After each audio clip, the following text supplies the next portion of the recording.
Act international नेपालले आजदेखि यो सुदूरपश्चिमको 9वटै जिल्लामा विभिन्न स्थानीय निकायमा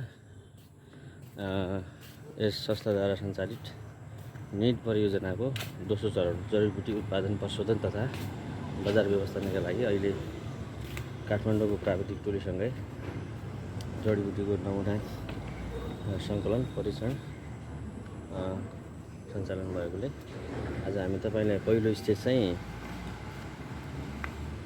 अब नमुना सङ्कलनको प्र्याक्टिस देखाएका छौँ। त्यसै गरी अब हाम्रो अछाम, डोटी, डडेलधुरा, बैतडी र बझाङमा लगदै सञ्चालन हुने भएकोले अब यो हाम्रो यता हामीले युनिट यता सुरु गरेका छौँ।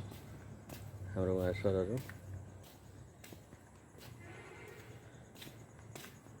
सर हजुरलाई नमस्कार है।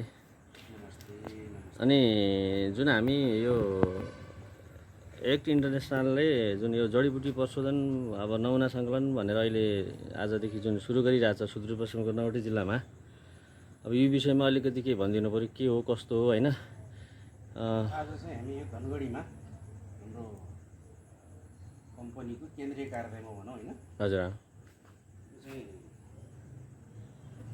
कडी पत्ता है, थारू भाषामा यसलाई बिनबिन भेरी पनि भन्छ। कडी पत्ता यसको चाहिँ पातको चाहिँ हामी तेल निकाल्ने काम गर्दैछौँ। सुदूरपश्चिम प्रदेशमा जडीबुटी उत्पादन प्रशोधन र यसको परीक्षणको काम चाहिँ आजबाट धनगढीबाट सुरु भएको छ।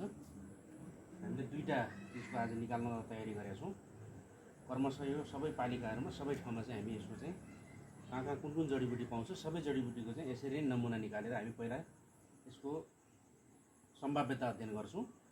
सम्भाव्यता अध्ययनपछि चाहिँ यसको चाहिँ तेलको मात्रा कति आयो, कुन क्वालिटीको तेल आयो र यो चाहिँ कतिमा बिक्री हुनसक्छ, यसको एक चरणको अध्ययनपछि फेरि हामी चाहिँ यसको व्यावसायिक उत्पादन र चाहिँ औद्योगिक उत्पादनतिर चाहिँ हामी अगाडि बढ्छौँ।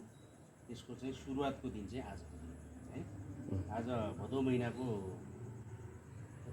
20 गते भदौ महिनाको 20 गते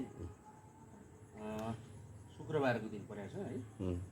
हामी चाहिँ आजबाट यो सुदूरपश्चिममा नयाँ कामको थालनी गऱ्यौँ। हुन्छ हस्।